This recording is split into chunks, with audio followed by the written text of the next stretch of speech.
नमस्कार। हमारे YouTube channel BC भिखारी चरवाहा पर आप सभी का स्वागत। मैं आचार्य बीसी भिखारी चरवाहा आज चर्चा करता हूँ जनेऊ संस्कार पर, यज्ञोपवीत संस्कार पर। जनेऊ क्या है, जनेऊ की महत्ता क्या है, जनेऊ पहनना जरूरी क्यों है, इन सभी का जिक्र गोस्वामी तुलसीदास कृत रामचरितमानस में भली भांत वर्णित है। जैसे भये कुमार जबहि सब भ्राता, दीन जनेऊ गुरु पितु माता। जनेऊ क्या है? आपने देखा होगा कि बहुत से लोग बाएं कंधे से दाएं बाजू की ओर एक कच्चा धागा लपेटे रहते हैं। इस धागे को जनेऊ कहते हैं। जनेऊ 3 धागों वाला एक सूत्र होता है। जनेऊ को संस्कृत भाषा में यज्ञोपवीत कहा जाता है। यह सूत से बना पवित्र धागा होता है जिसे व्यक्ति बाएं कंधे के ऊपर तथा दाएं भुजा के नीचे पहनता है, अर्थात इसे गले में इस तरह डाला जाता है कि वह बाएं कंधे के ऊपर हो। 3 सूत्र क्यों? जनेऊ में मुख्य रूप से 3 धागे होते हैं। यह 3 सूत्र देव ऋण, पितृ ऋण और ऋषि ऋण के प्रतीक होते हैं और यह सत्व, रज और तम का प्रतीक है।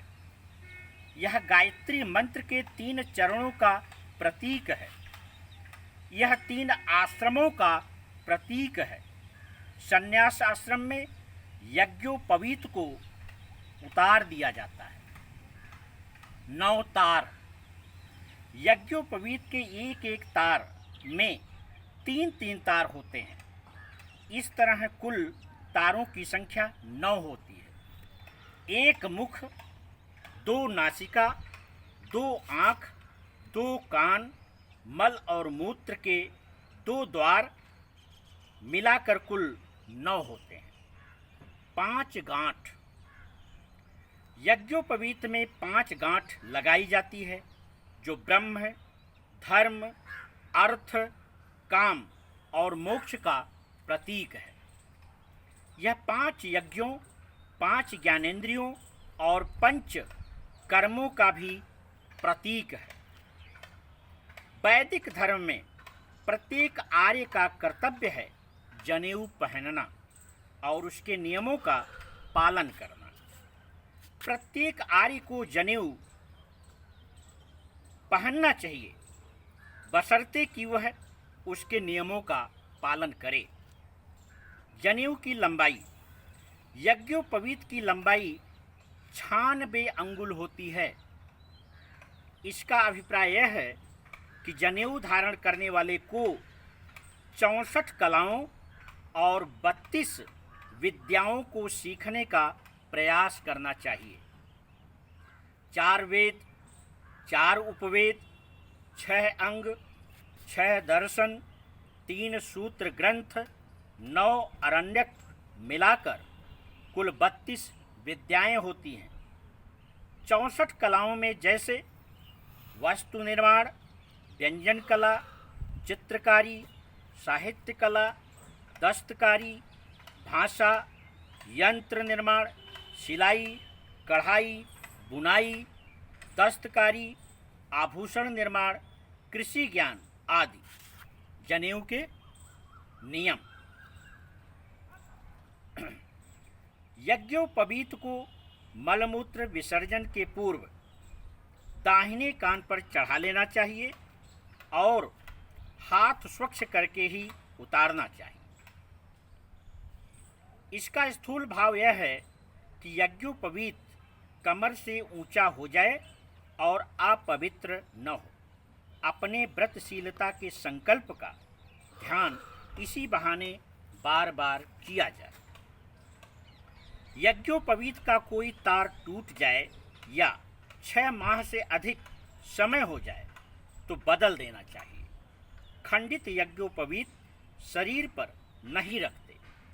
धागे कच्चे और गंदे होने लगे तो पहले ही बदल देना उचित है। यज्ञोपवीत शरीर से बाहर नहीं निकाला जाता। साफ करने के लिए उसे कंठ में पहने रहकर ही घुमाकर धो लेते हैं। भूल से उतर जाए तो प्रायश्चित करते हैं, पश्चाताप करते हैं। मर्यादा बनाए रखने के लिए उसमें चाबी के गुच्छे आदि न बांधें। इसके लिए भिन्न व्यवस्था रखें। बालक जब इन नियमों के पालन करने योग्य हो जाए तभी उनका यज्ञोपवीत संस्कार किया जाना चाहिए। चिकित्सा विज्ञान के अनुसार दाएं कान की नस अंडकोश और गुप्तेंद्रियों से जुड़ी होती है। मूत्र विसर्जन के समय दाएं कान पर जनेऊ लपेटने से शुक्राणुओं की रक्षा होती है। वैज्ञानिकों के अनुसार बार बार बुरे स्वप्न आने की स्थिति में जनेऊ धारण करने से इस समस्या से मुक्ति मिल जाती है। कान में जनेऊ लपेटने से मनुष्य में सूर्य नाड़ी का जागरण होता है। कान पर जनेऊ लपेटने से पेट संबंधी रोग एवं रक्तचाप की समस्या से भी छुटकारा मिलता है।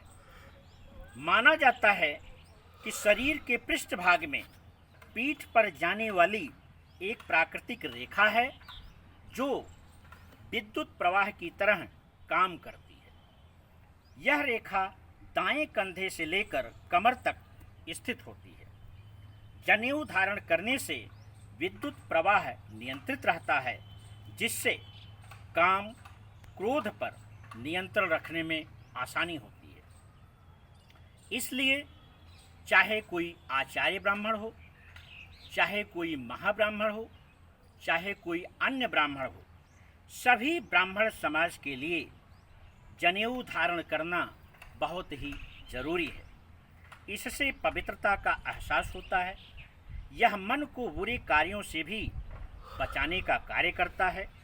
कंधे पर जनेऊ है, इसका मात्र एहसास होने से ही मनुष्य भ्रष्ट आचरण करने से दूर रहता है। उसकी यश कीर्ति भी रोज बढ़ती रहती है। धन्यवाद। आप सभी से मेरा निवेदन है कि आप सभी इस वीडियो को लाइक करें, सब्सक्राइब करें तथा बेल आइकन ज़रूर दबाएं, जिससे कि हमारा सारा वीडियो आपके पास उपलब्ध होता रहे। बहुत बहुत धन्यवाद।